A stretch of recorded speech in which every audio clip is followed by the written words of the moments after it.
Boa tarde, hoje é 18 de março, são meio-dia. Meu nome é Henrique, sou médico em Vitória, no Espírito Santo.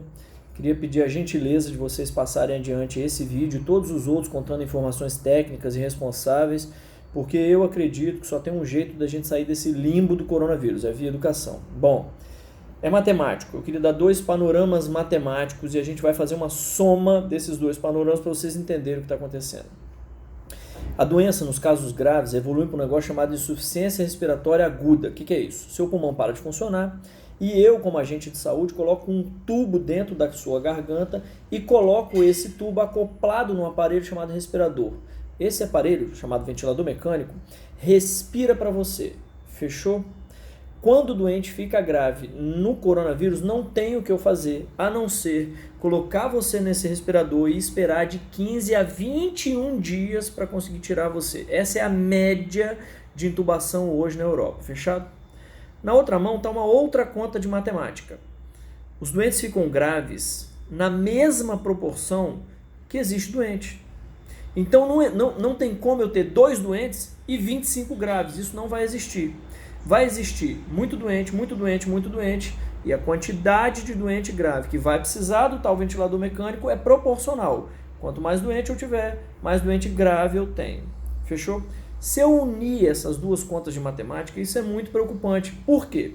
Porque eu tenho no país X aparelhos de ventilador mecânico. Eu tenho um tanto em Vitória, um tanto em Vila Velha, um tanto em São Paulo, um tanto em Bom Jesus, um tanto em Belo Horizonte.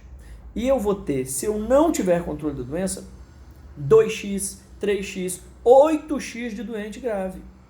Meu amigo, se eu tenho 10 aparelhos e 40 doente grave, eu sinto te dizer, tem 30 que vai morrer. Porque na doença, ela cursa com a necessidade do respirador mecânico. E é um para cada doente. A princípio é um para cada doente. Como é que eu vou fazer? Então, só tem uma única coisa a ser feita. Isolamento social. Não tem o que fazer. Meu amigo, não é para ir na igreja, não é para ir no bar, não é para ir na academia, não é para ir no clube, não é para ir para a escola, não é para jogar sua pelada, não é para ir dar volta no shopping, não é para ir para a praia e também não é para ir trabalhar, se você pode não trabalhar. Aqui entram 2 aspectos importantes. Quem pode ficar em casa, faça esse favor a quem infelizmente não pode ficar em casa. Diminua a quantidade de gente na rua, porque diminuindo a quantidade de gente na rua, você diminui a quantidade de gente doente. Se você diminui a quantidade de gente doente, você diminui a quantidade de gente doente grave. Se isso acontece, a quantidade de ventilador vai ser suficiente e não vai morrer gente por falta de assistência, que é o que hoje acontece na Itália. Se você tem que trabalhar, necessariamente 1 metro, 1,5 metro de distância das pessoas, da sua frente. Use para abrir porta, apertar coisa de elevador, encostar nas coisas do ônibus, a sua mão não dominante. E não coloque, depois de encostar em absolutamente nada, a mão no rosto.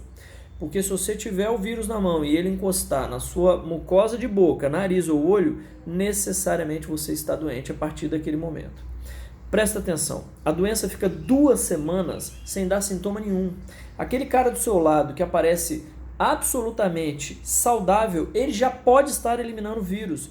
Então não tem como, para quem sai na rua, não tem como você saber se você pode ou não pode encostar no sujeito, encostar na maçaneta que ele pôs a mão, encostar num produto de prateleira que ele pôs na mão. Então qual que é o ideal? Lave a mão depois de todo o contato da sua mão com qualquer superfície.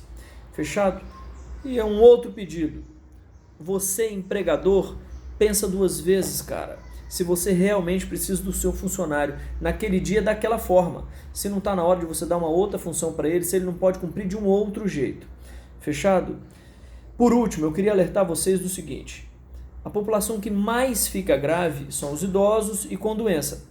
O cara que tem pressão alta, diabetes, já infartou, já teve derrame, ele tem algum trem que já aconteceu com ele. Não precisa ser essas coisas tudo junto, não. Basta que ele seja idoso com mais alguma coisa dessa. Meu amigo, não é só ele que fica grave, não. Ele é o que mais fica.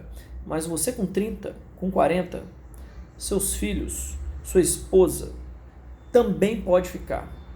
A taxa de doente grave para a idade produtiva economicamente, entre 30 e 50 anos, beira 2 em cada 1.000. 1 em cada 1.000. Se você for o 1 em cada 1.000 escolhido, não vai ter vaga para você de UTI se você não der um jeito de fazer isolamento social. Por gentileza, pare de sair na rua à toa.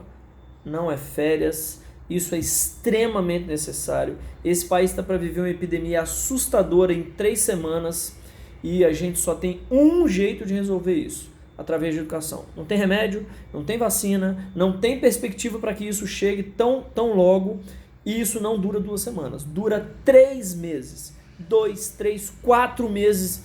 Essa educação é extremamente importante, só tem esse jeito da gente fazer os nossos entes queridos não passarem por um mau bocado. Boa sorte, evite o contato para quem tem que ter contato, e para quem não tem que ter ou achar uma outra possibilidade, fique em casa, pelo amor de Deus. Boa sorte e vamos para frente.